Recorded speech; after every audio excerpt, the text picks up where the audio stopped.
YouTube que é sobre o Brasil holandês, né? A invasão holandesa. E aí vem um monte de gente assim, não, porque se a gente tivesse ficado com a Holanda, ou se a gente tivesse ficado com os franceses, é só ver, cadê os países colonizados por eles, como que eles estão? Tipo, Suriname tá ok, né? O Haiti tá ótimo, né? Tipo, Colônia é colônia, colônia né, é meu irmão? colônia. Isso daí é o que faz a diferença. É a gente entender que também nós fomos um país muito explorado. E aí não é papo de direita, de esquerda, isso aqui. Isso é um papinho que reduz muito. Nós fomos explorados pra cacete, nós fomos colônia. E nós tivemos que lutar muito, e muito sangue foi dado para que a gente tivesse hoje um país enorme como o nosso. Você olha o mapa da Europa, o Brasil ele ocupa boa parte daquilo. Não é à toa. E passa também pela independência do nosso país. E quem que era esse chalaça aí, cara? Vocês me deixaram ele interessado nesse cara aí, cara. Vai, Paulo! Ele é um cara que veio... dois. Ele é um cara que veio de Portugal junto com a corte. Dizem que ele é filho de um cara, mas não seria desse cara.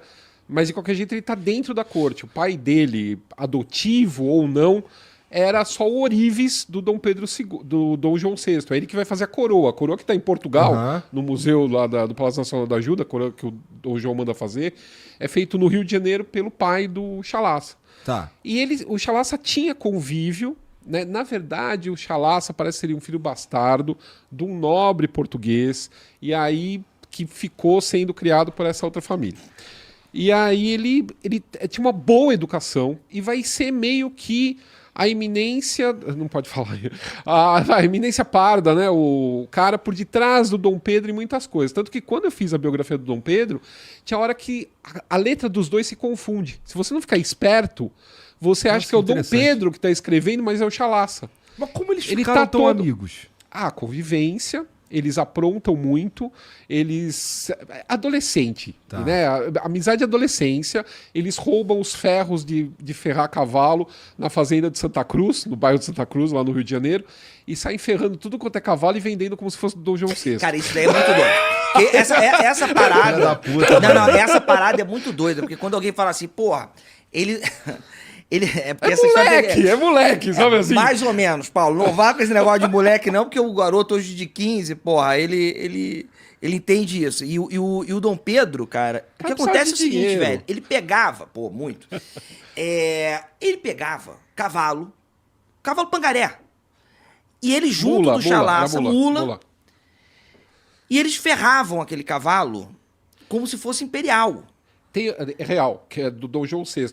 A marca tá lá no museu da Gávea, da cidade do Rio de E Janeiro. vendiam com preço de real. Com preço realmente. Se tivesse saído do estábulo dela, Não. Assim, aquilo que era uma mula que custava 5 balas Juquinha, com todo respeito a bala Juquinha, saía, cara, como uma parada caríssima. Dom Pedro I. Beleza? Não, ele não era Dom Pedro I ainda. Não, sim, mas ele tem o coração, né? Ele continua. Assim, ele ainda não se tornou Dom Pedro. Sim, mas aí que tá. Aí a gente tem que tomar cuidado na história. Esse cara depois vai fazer outras coisas também. Tipo, ele não vai ficar congelado no tempo e falsificando o cavalo. Claro que né? A pessoa vai evoluindo. Você tem que dar um desconto Vai. aí na maturidade da Mas você da sabe que criatura. currículo é uma coisa cruel. Bom, A isso gente é. vai pegando e vai botando ali. Ele era realmente muito jovem. Paulo tem toda a razão. Ele era bem jovem, mas tem isso daí na trajetória. Gostava de fazer merda. Tem a trajetória dele. É um cara humano, que também é uma parada da história. Não sei se você concorda comigo, escrevendo sobre história. Você cria heróis em seres humanos. E os seres humanos têm São equívocos. falhos. São falhos. O Dom Pedro I, o Dom Pedro II, o presidente atual, o presidente anterior, o próximo presidente, você, eu, ele. Todos nós aqui, quem tá vendo a gente, tem falhas e tem acertos. Nós somos humanos. E aí você quer sempre trazer esses super-heróis como se todo mundo fosse essa turma que é atrás de nós. Isso como é se perigoso. fosse... Porque se eu tiver que convencer todo jornalista por que o meu livro é bom, né? Tipo, eu vou... porque daí depende da boa vontade do cara também. Falei, quer saber? Eu já tenho um público, deixa eu criar um canal no YouTube e deu certo. Pô, sobre a República que você estava falando aí, que precisava comprovar que ela era moralmente superior ao regime anterior, cara, é seguro dizer que foi um golpe de Estado? Uau. A gente queria Foi um uma golpe. república? Foi um golpe Foi um militar. golpe. Foi um golpe militar. A República foi um golpe militar. Ponto. Eu acho que não tem nenhuma vertente histórica que vá contra isso. Não, porque assim, o povo não estava... Não, nem sabia. Nem sabia o que estava acontecendo. A mudança da República, todos os escritos, enfim, vale jornal, o que você quiser. As pessoas não entenderam o que mudou. O fato é, Dom Pedro tem, e é ameaçado, que sair do país. Inclusive, Laurentino até traz essa novidade, com o avô de um presidente da República, sendo claro, ou Dom Pedro sai do Brasil, ou a gente fuzila ele. Eita. É isso. Ameaçado ali dentro do Paço Imperial, sabe do golpe em Petrópolis, e ele vai para fora e vai morrer pouco tempo depois, 1891, em um hotel simples em Paris. Então foi um golpe, sim. Foi um golpe liderado por vertentes militares, tanto que Deodoro da Fonseca assume a primeira presidência da República. As presidências da República são muito contestadas. E nós teremos, em seguida, Deodoro da Fonseca, Floriano Peixoto, que tinha uma vontade, fechar o Supremo Tribunal Federal. Isso é uma coisa velha, então, não né? é só velho, é que assim, a partir do momento que o Dom Pedro sai do Brasil, o golpe é no Rio de Janeiro. O irmão do Deodoro, que era chefe de armas da província da Bahia, tá mandando telegrama pro Dom Pedro para ele continuar. O irmão não sabia que outro irmão estava dando golpe. E o irmão dele na Bahia, do Deodoro, estava apoiando o regime. E aí tem várias outras coisas. Na minha biografia do Dom Pedro II, eu trago um relato que mostra que uma das principais preocupações era que quando a princesa Isabel, que estava no Rio de Janeiro, sabe do golpe e sabe que o pai está em Petrópolis, ela pega os filhos e manda para Petrópolis, com medo. Só que o pai desce. E aí ela, a mãe, o marido e o pai ficam presos no Paço Imperial. E os filhos dela em Petrópolis. Ela sem os filhos. E o Dom Pedro sem os netos. Quer dizer, qualquer coisa que acontecesse podia... Quer dizer, os netos eram quase refém dessa brincadeira toda. E ele teve como fugir, ele tinha como fugir, tinha uma passagem secreta que ligava o Paço Imperial até onde hoje é o Museu Histórico Nacional. Ele podia passar aquilo, ninguém sabia daquilo, mas ele não quis. Ele, tipo, não me quer, eu vou embora. Chega. Não resistiu. Enfim, cara, inclusive... É uma atitude de Dom Pedro sempre muito estudada até hoje, né? Ele vai meter o pé mesmo, assim. Ele vai chegar e vai falar, beleza, tô indo. Ele fala que ele não queria derrame de sangue. Ele faz a mesma coisa que o Dom Pedro I faz, aquele que ferrava os cavalos. O Dom Pedro I ele tinha como reagir a uma movimentação contra ele, porque estava chegando tropas frescas do Sul, em 31, quando está tendo o debate a respeito da federalização, enfim, uma bagunça toda lá que vai fazer ele abdicar em 31. Mas ele fala, não, eu não vou derrubar sangue brasileiro para, tipo, o sangue do brasileiro não vale eu continuar no trono. Se não me quer, eu vou embora. E o pai faz a mesma coisa. Tipo, eles eram criados para ser aquilo, para governar o Brasil. A partir do momento que o Brasil não quer ele, tchau. Só para não deixar passar, velho, assim, no centro de São Paulo, a galera que vê mais aqui é de São Paulo ou não? Cara, no centro de São Paulo, onde nasce a cidade de São Paulo, região que nasce a cidade de São Paulo, tem a Casa da Marquesa de Santos. Que também é muito reduzicionista falar que era somente amante do Dom Pedro I. Essa é uma mulher, por exemplo, que apoiou muitos formandos em direito. Abria a casa dela para grandes festas.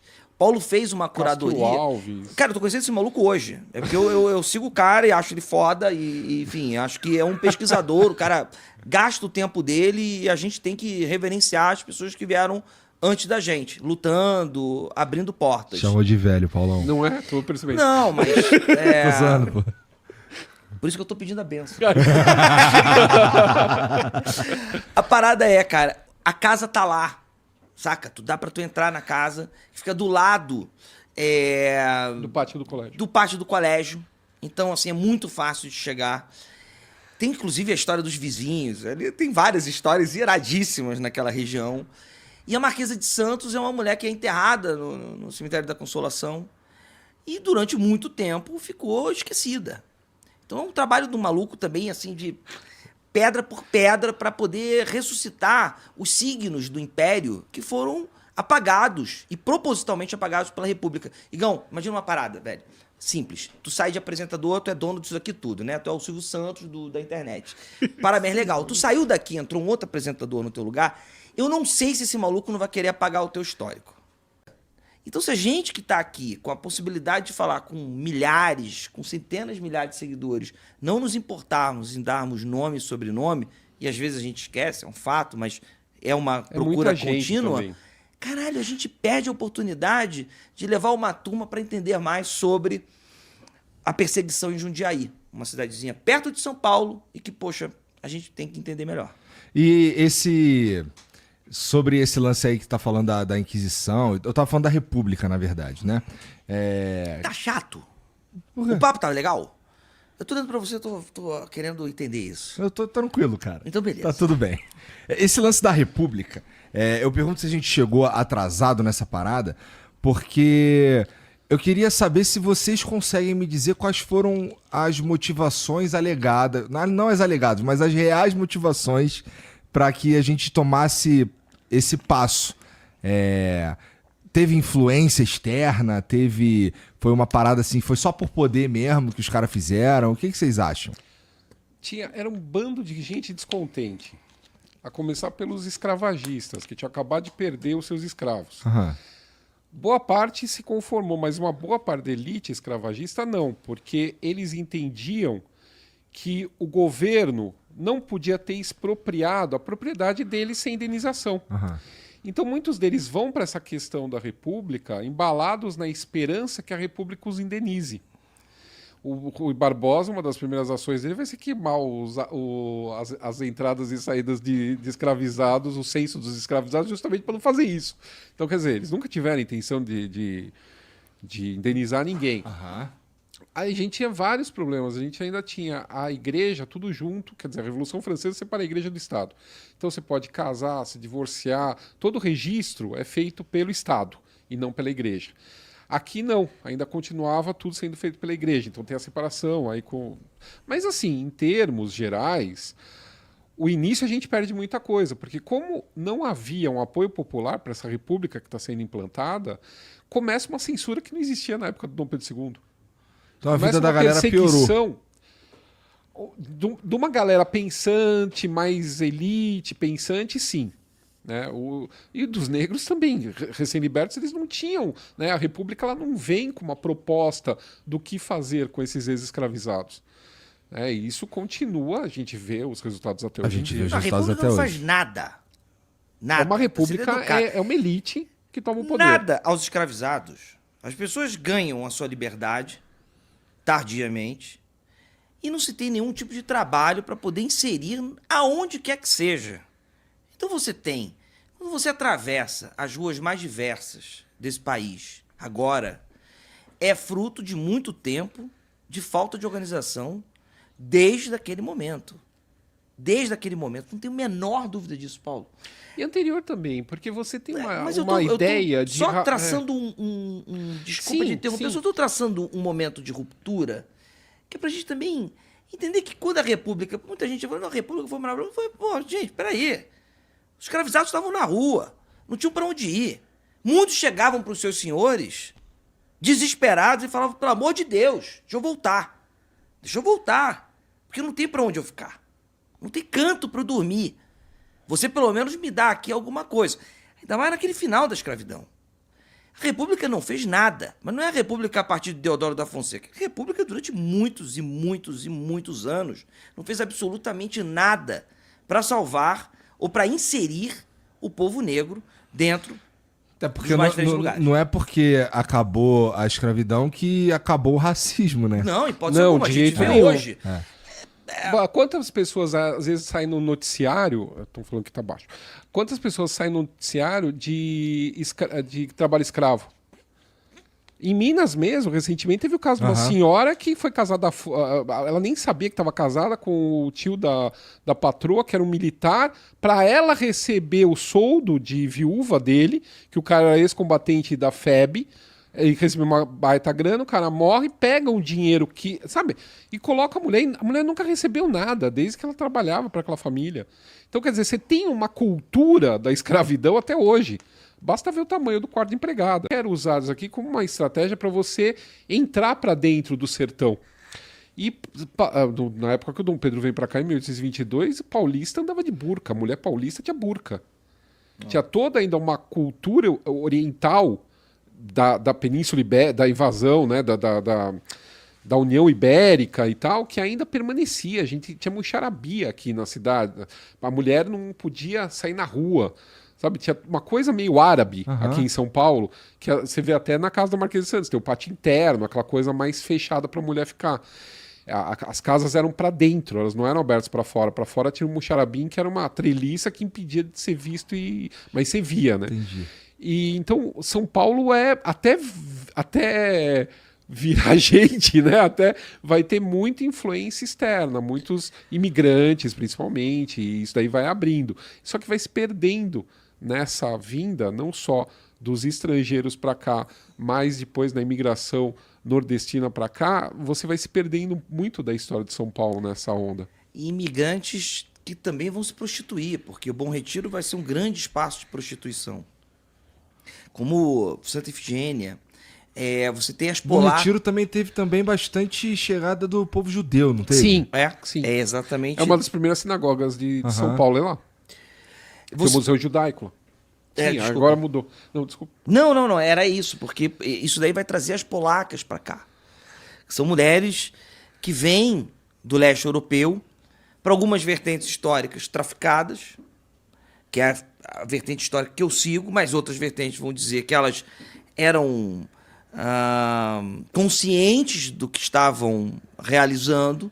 O fato é que passavam necessidades no leste europeu, em especial na Polônia, e elas vêm para cá a partir de uma grande transação que envolve um grupo na Argentina, e vão ser prostituídas no centro do Rio de Janeiro, naquela área ali da Praça 11, tanto que o prédio da Prefeitura do Rio de Janeiro é conhecido como Piranhão, por causa disso. E vão vir para São Paulo, num primeiro estágio.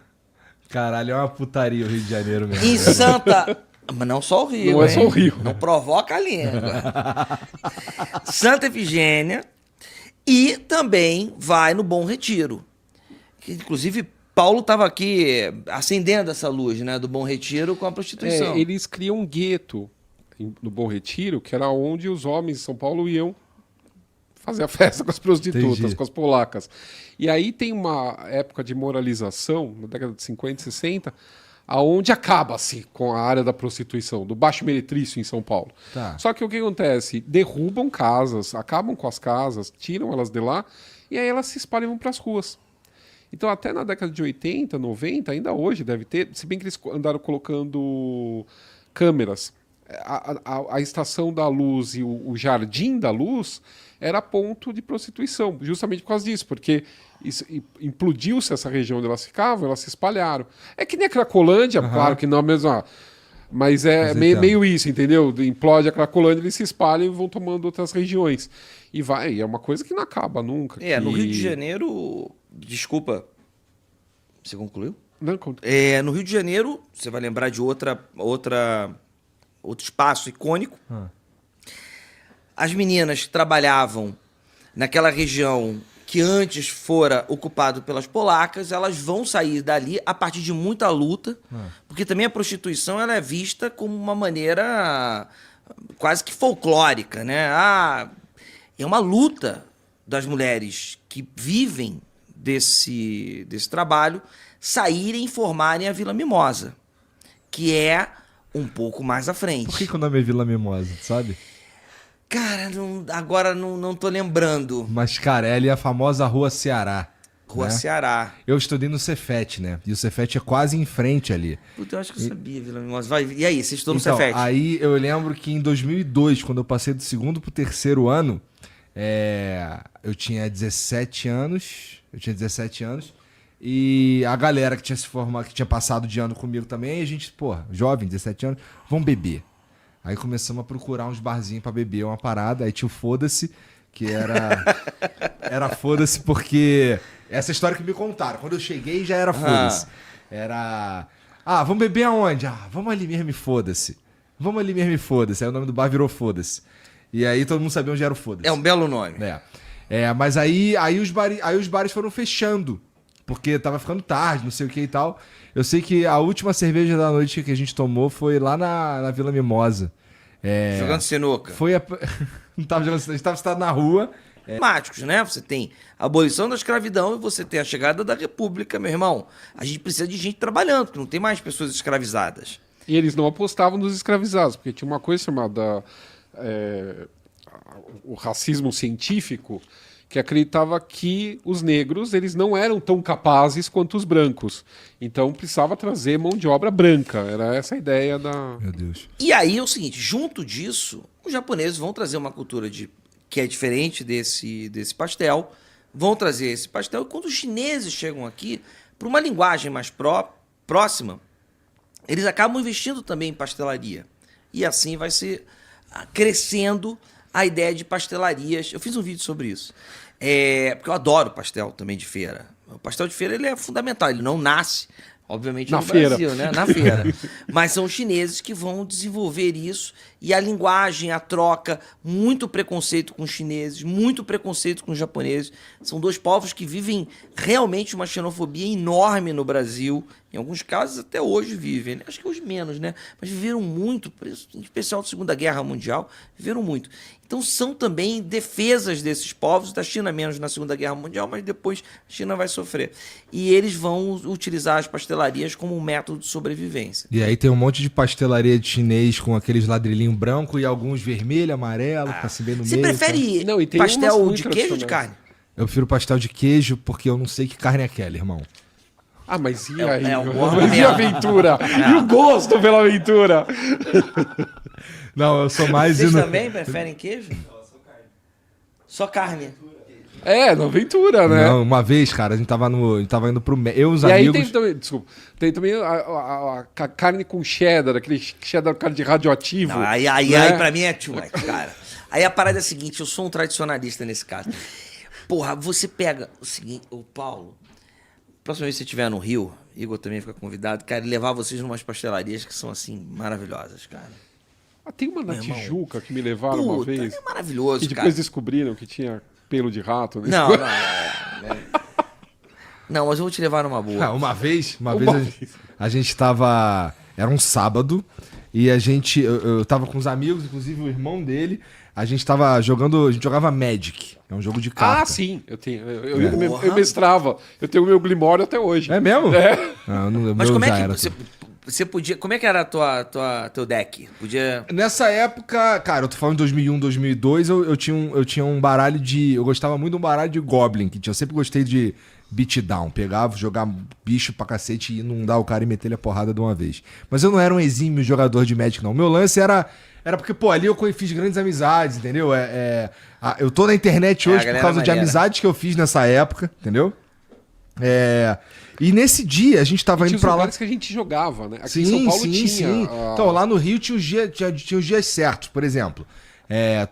Todo dia a gente ia pra Pro Games no Meyer. Quando não dava pra ir pra... Na sexta-feira era na Tijuca, no Ponte HQ, eu acho, na Gibi. Era na Gibi. Tinha um dia da semana que era em Ipanema. E a gente ficava meio... Botava a camisa da escola e ia, entendeu? Pros lugares lá jogar Magic. Mas esse dia a gente tava chegando no Meyer, era de manhã e os moleques estavam com fome. Aí paramos no chinês, né? Aí beleza. Aí eu pedi meu pastel, eu sempre gostei do chinês de frango. Acho que tinha um chinês de frango catupiry. E era maneiro que vinha pedacinho de bico. Porra, tu tem medo da carne? Mas olha, tem coisa que a gente faz na juventude. Cara, a vida é muito louca. Tu tem medo da carne, mas o catupiry com frango... E aquele ketchupzinho que vem entupido, Puta. tu aperta Nossa. ele... Não, cara, tu dá uma quebrada nele pra ele descer. Não, maneiro. E aí, É isso eu pedi esse, um outro amigo pediu um outro e o irmão dele, eu acho que foi o João, cara. Tenho quase certeza que foi o João. Ele comprou, ele pediu um joelho. Só que o joelho que o cara pegou, que o atendente pegou pra dar pra ele, ele me deu o meu primeiro, deu um mordito com a boca cheia. Joelho só funciona no Rio de Janeiro. No Rio de Janeiro. Aqui é um enroladinho de massa. Mas tu sabe por que joelho? Bom, eu já ouvi uma teoria que Porque fica na altura ficava na altura do joelho das pessoas e o cara apontava aqui. Caralho, não, assim, assim, tem várias. Um monte, também já fiz um vídeo sobre isso. Um monte de variação. Mas uma delas é o seguinte: é porque ficava embaixo da coxa, cara. Na exposição. Então, Na vitrine. joelho. Na vitrine, né? Mas é uma massa, né? É, Assada um enroladinho de queijo e presunto, pô. né? E aí o que ele pediu, cara, Isso chama tinha... aqui. Aqui é Enroladinho de queijo e presunto. É. Aqui é meio sem Ah, alma, aqui né? a gente não tem joelho. É. Aí tinha um cabelo enroladinho aqui assim, ó, em cima do joelho dele. E eu tava com a boca cheia e o cara tava com a boca cheia. Já viu o cabelo do chinês? Não é enroladinho, tá ligado? O cabelo que tava em cima do salgado dele era enroladinho, tá ligado? A vida é dura. Aí eu tô com a boca cheia assim, falo assim, Aí ele, o que, cara? O quê? Comeu o que quer que seja aquilo lá, tá Tá ligado? vivo? Ah, tá lá. Cara, então, isso é uma outra parada. Eu acho que disso a gente não morre mais, cara. Não, Tem algumas não. Já coisas comemos umas que- paradas de Meu deixar a irmão, barriga roxa. Eu cresci, cara. Eu nasci em Petrópolis, mas com 2 meses, 2 dias, sei lá, muito pouco, fui pro Rio. Eu cresci a minha vida, Paulo, indo na Praia do Flamengo. Mergulhando na Praia do Flamengo. Brabo demais. Brabaço, meu irmão. Brabo. Mergulhar. Hoje virou point. Eu vi a matéria lá, não. Ah, é? Pô, a gente chamava de caribrejo. É aquela mistura do Caribe com brejo, né? E a gente que era mais frequente era só brejo. Agora, por N razões, tá mais clara a água. Quando eu mergulhava, meu irmão, não dava nada. Claro que eu não indico isso a ninguém. Por favor, não façam isso. Mas eu tô falando que eu vivi isso. E não... Muito legal, porque assim, o povo de Santa Cruz me escrevia. É um lugar que não é assim, não é falar, é no Rio de Janeiro. Não, mas é periferia, como Não, hoje toda em dia, periferia. Santa Cruz né? E assim, o povo com orgulho. Porque ele não sabia que aquele lugar que ele estava morando tinha tudo aquilo. E como eu falei das marcas, porque tem as marcas que levam do centro do Rio até Santa Cruz, que são marcas da época de Dom João, o povo começou a fotografar e denunciar que os marcos de meia légua estavam caindo, estavam não sei o que, marcando o prefeito e marcando a mim na época. E aí começou assim uma coisa. Sabe quando a população começa a tomar consciência que ela não tá a jogar, sabe que aquele espaço tem uma história, isso mexe com o sentimento dessas pessoas. E isso que é importante, o que ele faz, o que eu faço, é tentar resgatar um pouco isso. Porque eu achei muito legal isso. Tipo, teve um monte de gente de Santa Cruz que me escreveu falando isso. Ele falou, nossa, eu não imaginava que o lugar onde eu vivo... E aí provoca essa questão de querer manter. Porque a pessoa vai entender o que é aquilo, que tá caído lá, aquele marco de meia légua que tá caído lá. Cara, a história local, que é como a gente vai trazer na história, ela é fundamental, velho. Porque você tem que reconhecer onde você tá. Se você só esperar os grandes vultos terem passado pelo canto onde você vive, às vezes não é possível. Isso é bastante do que tu faz no Tá História, né? Totalmente o que eu faço. É somente o que eu acredito. Eu não acredito em outra parada. Eu não acredito mais em outra parada. Eu acredito no seguinte, potencializar você a defender o lugar onde você vive a partir da história. Reconheça a história desse espaço. Você não precisa de mim. Você não precisa dele. Você não precisa de ninguém. Você precisa, ir atrás da história e defender o teu lugar, porque ele tem um papel. O bar que você vai tomar, a tua cerveja, ou a igreja neopentecostal que você está indo proferir a sua fé, ambos têm histórias e devem ser contadas. Com Geralmente graça, no cinema, né? com atração, com cinema. Não, eu tô falando que geralmente a igreja é no cinema. Muitas viraram cinema, e isso daí é importante, porque também se não fossem as igrejas neopentecostais, muitos cinemas teriam sido demolidos, como vários não foram. Sabe, porque pelo menos preservaram Mudou o o básico. entretenimento, mas o negócio tá lá. É isso. E é claro que mudou a configuração final, mas, cara, peraí, a Tijuca seria demolida se não fossem as igrejas apostarem naquilo. O mesmo acontece com outros cantos do próprio Rio de Janeiro e de São Paulo. Aquele cinema lá É da uma Praça Broadway, das Penha né? lá virou igreja também? Virou. É difícil não ter cinema no Rio de Janeiro que não tenha virado igreja, porque é um lugar propício para tal, né? Assim, a Mas Cinelândia... tá difícil agora, até o que já tinha, por exemplo, eu fui ver o Napoleão agora na sexta, quando estreou. Eu podia ter pego qualquer cadeira. Não tinha... Tinha umas 10, se tivesse 10 pessoas era muito no cinema. Eu fiquei besta. E assim, cinema, assim, essas grandes redes, sabe? Eu acho que teve, assim, tem o marco da pandemia, entendeu? Depois da pandemia, eu acho que deu uma boa caída em muita... Eu trabalhei na Rio Filme, né?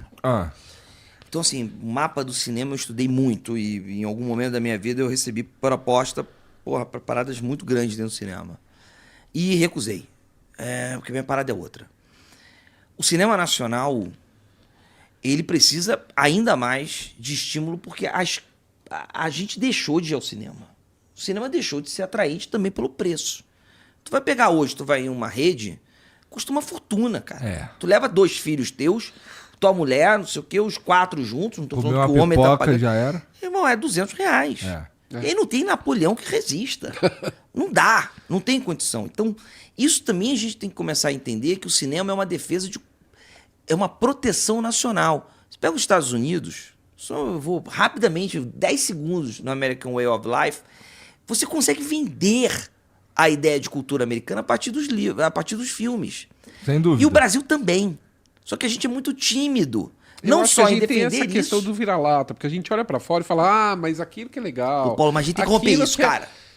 Chegou o momento. Eu tô tentando. Não, é isso aí, cara. Porque ou a gente vai romper com isso, cara, Não, ou a porque gente assim, eu brinco que nós fomos o único país do mundo, da América Latina, não, tirando o México, que foi império. A gente tem a marca desse império. O Rio de Janeiro é uma cidade imperial. É.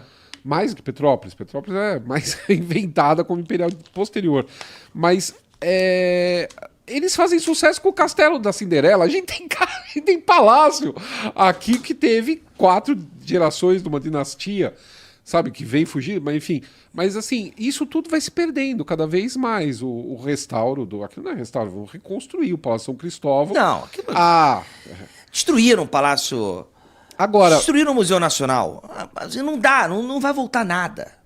O Paulo, assim, com todo o carinho que nós temos, depois de 3 horas de podcast, o que nós sabemos é o seguinte, não volta.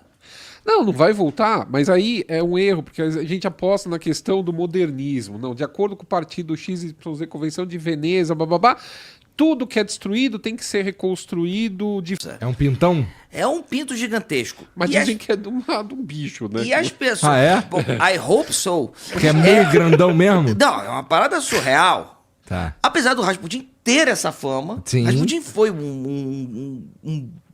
Tem um vídeo no meu posso canal, trazer pra quem um não sabe o que é o bruxo? Rasputin. Rasputin era um bruxo e ele também aconselhava. Ele era o grande conselheiro... Da Czarina. E também do czar, porque ele chegou a botar o czar pra ir pra guerra. O czar que não sabia a diferença. Não, ele não queria guerra. Ele tenta telegrafar pra ele pra evitar guerra. Não, Só que ele é assassinado, só que ele é esfaqueado quando ele tá tentando. o Rasputin- Rasputin, é, ele e não o queria Rasputin- guerra. o Rasputin, Porque ele falava que quem ia sofrer era o povo. Não, e a Rússia vai pra guerra não entendendo a diferença de uma... Imagina, acabou perdendo a guerra. Agora, a morte do Rasputin é uma morte radical. Radical. Tentam matar ele de diferentes maneiras. Dão veneno pra ele, ele não morre. Então, cianureto. Coloca o cianureto. cianureto no vinho e no... Como ele não morreu? E ele acorda. E essa noite, tem várias vertentes, tá? Mas como é que foi o convite? É pra ele ter uma noite de núpcias com uma senhora. E aí ele vai. Quando ele chega lá, começa um entorragem, né? Vamos dar aqui alguma coisa. Botaram um cianureto pra caramba no vinho do cara. Dava pra matar uma multidão. E ele não morreu. Bebeu aquilo como se fosse café. Deitou, dormiu, acordou. E o pessoal falou, não acredito. Esse é bruxo mesmo. Não, esse é brabo, esse é brabo. Tiveram que matar o cara de tiro, facada, deram tudo que você podia Tiro, imaginar. porrada de bomba. Na verdade, assim, ele resume muito. Tinha um tal de Príncipe Yusupov que a mulher dele era uma das mais belas do Império, a Irina, que era sobrinha do czar. Que era linda. E aí ele fala que o Rasputin ia conhecer ela. E aí ele leva ele pro palácio, só que ela nem tá no palácio. E aí o príncipe fica entretendo o Rasputin e os outros lá que estavam no conchavo para matar ele fingem que tá tendo uma festa. Então eles colocam música na vitrola, arrasta móvel para fingir que tem gente falando. E o Yusupov, coitado, lá dando veneno pro cara, o cara não morria. E aí até que o sobrinho do primo do imperador, o Grão-Duque Dmitri, dá a arma pra ele e fala, mata ele. Aí ele mata. Ele fala, reza Mas aí não antes... de dar veneno. Primeiro dá veneno, o cara não morre. Não, e atira, mas não mata na primeira. Não, ele atira e ele cai. E acham que ele tá morto. Olha só, o maluco toma um tiro. Aí o que acontece? Esse grupo que tava lá em cima vai fingir que levou o Rasputin de volta pra casa dele. E deixa o príncipe sozinho com o cara. O cara desce. Na hora que ele desce, porque isso tá acontecendo na parte de baixo da casa, num porão. Na hora que ele desce, o Rasputin tá vivo. O cara que tinha acabado de dar um tiro. Aí ele pega e tem uma luta. O Rasputin consegue fugir, né? Se os outros voltam. E um dos caras consegue dar um tiro quando o Rasputin tá tentando escapar. Aí matou o Rasputin. Aí pegam. Matou em termos. Todo mundo achou que matou o Rasputin, olha só. E parece o Wilbur, lembra do sobrinho do Ataíde? Mas ainda vivo, Rasputin ainda vivo. Ainda vivo. Cianureto, primeiro tiro, segundo tiro. Enrolam ele numa cortina e jogam no rio congelado. Eles abrem o gelo, dezembro, na Rússia. Eles abrem o gelo, enfiam ele amarrado num tapete, ou numa cortina, não lembro. Na cortina. Na cortina. Quando acham ele, o cara não tinha conseguido se escapar. Ele morreu afogado. Com água no pulmão. Se tivesse morto, não tinha aspirado. É louco, sabe? Brabo mesmo. E aí cortaram, e aí na tradição, cortaram a parte genital do Rasputin, que sobreviveu a essa cacetada de tentativas, e tá exposto no Museu do Sexo da Rússia. E faz uma fila. Mas aqui a gente também tem uma coisa enorme. muito legal. Qual? Os peiteiros do Dom Pedro que eu achei Deus, na Biblioteca Nacional. Tem. Mas não tem fila pra poder encostar, né? Não, ainda não. Mas eu achei esses peiteiros e É uma publiquei coisa no livro impressionante. desse ano. Como é que foi seu encontro com os penteiros de Dom Pedro? Foi engraçado, assim. Você reconheceu Tinha de frente? lenda que os tinha. penteiros de Dom Pedro. Olha, Eu tô entendendo. Pô, poderia estar no pastel de queijo, Ou então do joelho. Do joelho. Podia estar no joelho. Podia estar no joelho, mas não estava, tá na Biblioteca Nacional. Sempre teve essa lenda que tem umas. Dentre as cartas que o Dom Pedro trocou com a Marquesa de Santos, ele teria mandado os penteiros dele. Só que ficou essa coisa, e assim, naquela época, o povo era muito pudico, não podia falar certas coisas, não podia ver. Tanto que teve um cara da Biblioteca Nacional que foi mandado embora porque ele revelou umas cartas do Dom Pedro II para as amantes dele, que estão na Biblioteca Nacional até hoje. O cara foi mandado embora. Foi feita uma reportagem pelo Chateaubriand, o Cruzeiro, onde saiu todas as cartas publicadas. Mas o Dom Pedro II não era nenhum santo também. O cara foi mandado embora. O cara acabou a vida do cara quando soltou isso. Então ficou muito essa coisa, não se pode falar determinadas coisas. Só que vai arejando, né? O pessoal vai se aposentando, vai entrando novas pessoas. E aí esse ano eu fui fazer a reedição da minha biografia da Marquesa de Santos. E eu tava procurando umas cartas que eu sabia que tinha lá. Que já tinham sido publicadas, mas eu queria dar uma olhada. E eu descobri que tava num álbum. E aí, com as cartas que eu encontro coladinho lá, um pedacinho de papel, e aí você abre o papel, tava lá, do lado das cartas da Marquesa de Santos. Os pentelhos. Cara, você sabe que o Napoleão, você falou do Napoleão, o Napoleão também tem uma história clássica, Dizem né? que tiraram, né? Tiraram. Também tem aí, por aí me mostraram o negócio. O Napoleão, que tudo indica que morreu de câncer. Jogador sério, tá indo. Tá precisando de um biriba Não, agora. porra, né? não, mas é o seguinte, o Biriba é o seguinte, tinha viagens do grupo do Botafogo de jogadores, nego falava assim, porra, Paulo, tu não joga porra nenhuma, sai você Vai lá. do Biriba, porque não tinha lugar, entrava o Biriba. E aí chegava na hora, perto do jogo, olha, Biriba, vai. Vai, o Biriba fazia xixi na perna dos jogadores. Começou a dar certo, começou a ganhar, não sei o que, aquela história toda. Só que isso daí acabou. E aí, infelizmente, porra, chegaram o Biriba. Acho que agora a gente volta com o Paulo e tira o Biriba. Isso daqui tudo tá dentro desse livro. Que é essa miscelânea. É Carlos Kaiser. Como é que a gente pode esquecer de Carlos Kaiser, Paulo? Carlos Kaiser conseguiu enganar todo mundo no futebol. Ele não sabia jogar bola. Ele era contratado porque ele era amigo do Renato. Clássico isso daí, clássico. O Renato O cara chegava precisava de uma grana, porra, amigo. e ficava 3 meses. Agora, pra mim, a melhor jogada desse cara, disparada, vou falar do Castor. Disparada do Carlos Kaiser, que chega na França, o nego fala assim, ó, agora tu vai ter que mostrar que tu é bom. Vou fechar com o Castor. Tu é bom. Aí ele pega a bola, ele falou, puta, agora eu vou ter que mostrar. Eu não sei mostrar. Ele pegou a torcida, viu a torcida, Carlos Kaiser, pegou a bola, começou a chutar. Acabaram com as bolas, ele acabou com as bolas no campo, não tinha a bola no campo, ou seja, ele não tinha o que apresentar, juntou tudo pra torcida que não queria devolver a bola, evidente. E com o Castor tem isso. Caralho, sabe muito, né? Caralho, esses caras são muito foda. Castor de Andrade chega pra ele, contrata ele, É. bicheiro, e é o seguinte, Castor era pau, pedra, pedra, não tinha brincadeira, Bangu. Contratado como solução dos problemas, cara. Porra, ele enganou o Castor de Andrade, esse cara é muito brabo. Ele chega, entra no campo num momento difícil, jogo truncado, ele precisava entrar em campo. O Castor tinha mandado, inclusive, ó, bota o garoto em campo. Contratamos ele pra resolver jogo. Ele falou, porra, agora ferrou. Agora eu vou morrer. Agora não vai ter jeito, eu vou morrer. Quando ele entra em campo, primeira jogada, ele chega, pula o alambrado e bate num torcedor. É expulso. Aí o Castor chega pra ele e fala assim, você tá maluco? O que você fez? Te xingou, padrinho? Não aceitei. Não aceitei. Caralho. Carlos Kaiser. Carlos Kaiser é uma lenda, tá vivo. Porra, traz aqui. Carlos Kaiser é uma lenda. O cara é uma lenda. E esses caras, eles não podem, a gente não pode perder esses caras. Era melhor ter um Jacozinho nesse caso aí, né? Porra, Jacozinho era craque, mas Jacozinho muito inventado pelo Márcio Canuto, repórter aqui de São Paulo, mas que veio de Alagoas. O Jacozinho, se eu não me engano, jogava no CSA. Pô, a gente teve Nuno Léo Maia treinando o Botafogo da Paraíba. Não pode esquecer isso. E o vice e o assessor dele era o Saci Pererê, esqueci o nome dele. Que era bom, inclusive era tão bom quanto o Nuno foi.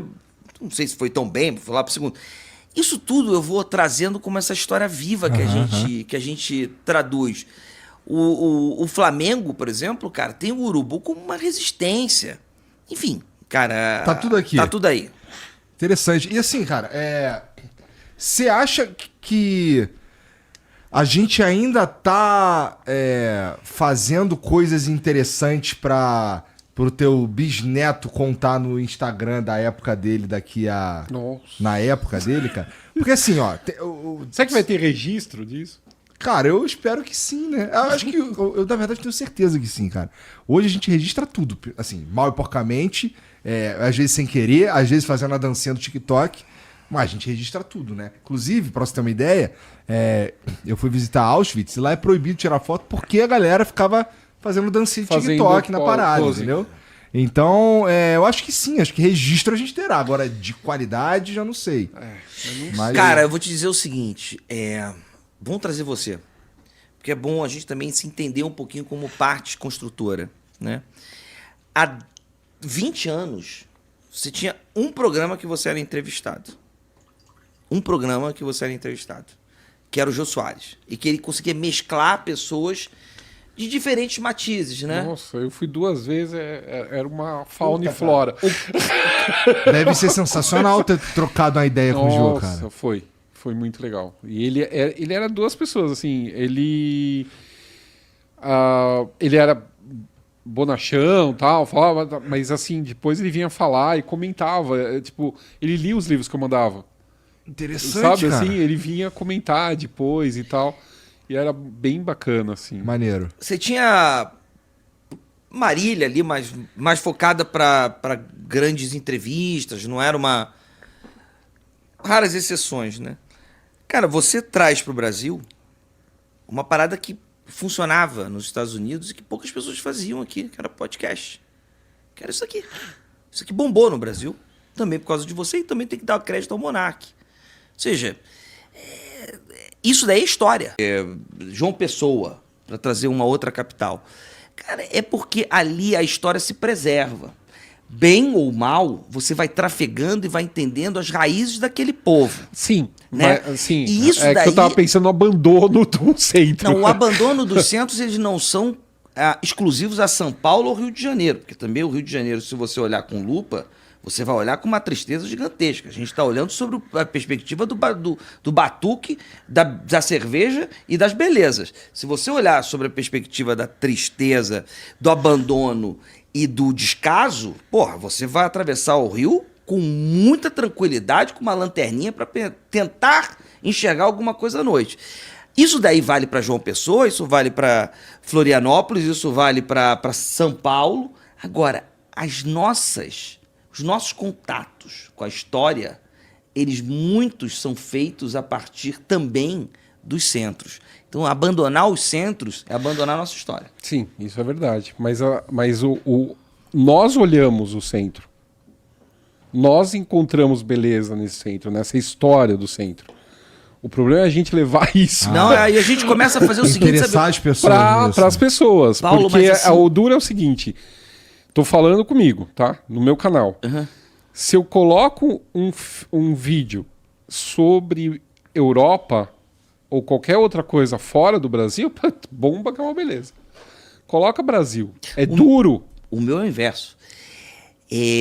Não, mas vamos Mas combinar você que a não maioria das coisas dos vídeos que tu faz lá no Instagram, lá no TikTok e tal, é inventado.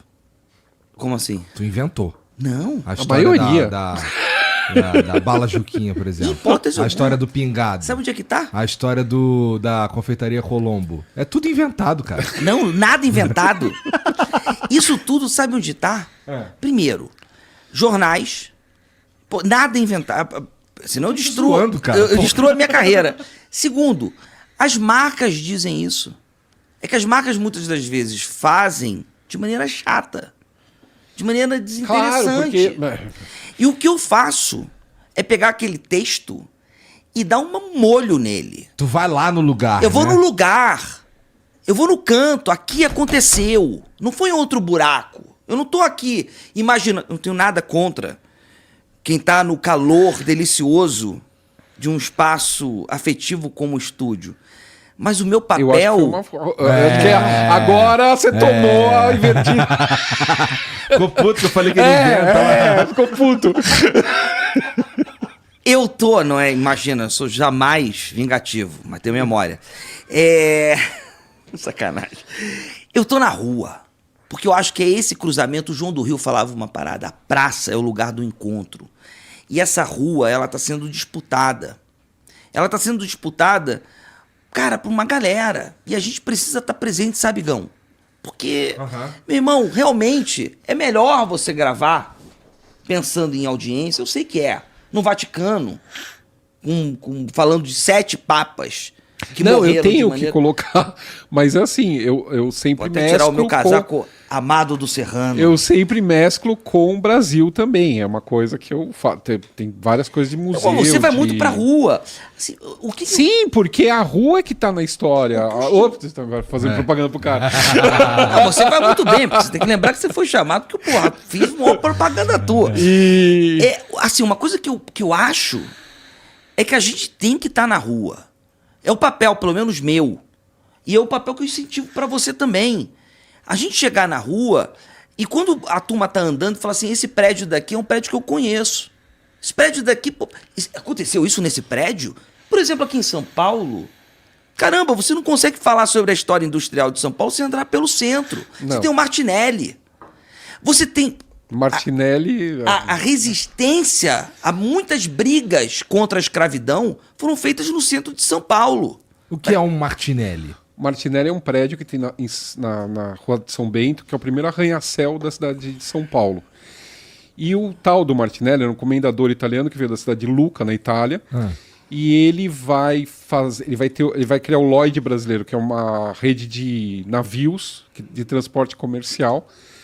E com isso ele faz vários contratos com a Itália. E ele constrói, o sonho dele era construir, porque em Lucca, na Itália, você vai para Lucca, você vai ver que tem um monte de torres grandes. Cada família construía a maior torre para mostrar a sua importância. E o cara é criado lá. Quando ele vem para cá, ele tá rico, ele quer construir o maior prédio que tem, e vai ser o maior prédio durante muitos anos. E tem uma briga, não querem deixar ele construir até não sei que andar. Aí ele fala, não, mas eu quero construir até que andar, então eu vou fazer o seguinte, eu vou construir minha casa lá em cima. Então se você for no Martinelli ainda hoje, você vai ver que tem uma casa em cima, só que ele construiu 3 andares para chegar no lugar que ele queria, que era 30 e tantos andares. E ele só que o que acontece? O Brasil entra em guerra com a Itália. E encampam os bancos italianos. E ele tinha empréstimo com o banco. Porque, Paulo, não sei se acontece contigo, assim. Eu tento falar sempre da escravidão. Eu também, porque a gente é de outra geração. Aí cobram a gente que a gente tá falando palavras que não podem mais. É. Não é nem nisso, assim, é porque quando eu tô falando de escravidão, tem algumas pessoas que falam, mas você tá falando muito de escravidão. Eu falo, sim, meu irmão. Esse nosso país viveu 4 séculos, quase 4 séculos de escravidão. E esses frutos estão até hoje. Com certeza. O meu papel, que não sei nada de dor nisso, zero. Bicho, sou zero ofendido pelas dores das minorias no Brasil. Mas eu tenho que, no mínimo, entender e tentar escutar quem sofre. Então a escravidão é um método da gente também. É uma questão de empatia também. Né? Óbvio, é o básico. A gente chegar e de abrir portas e de ouvir outras pessoas que de fato estão enfrentando isso até hoje. Então quando alguém chega para mim e fala assim, não, a escravidão, você fala muito da escravidão. Eu falo, cara, eu falo pouco da escravidão.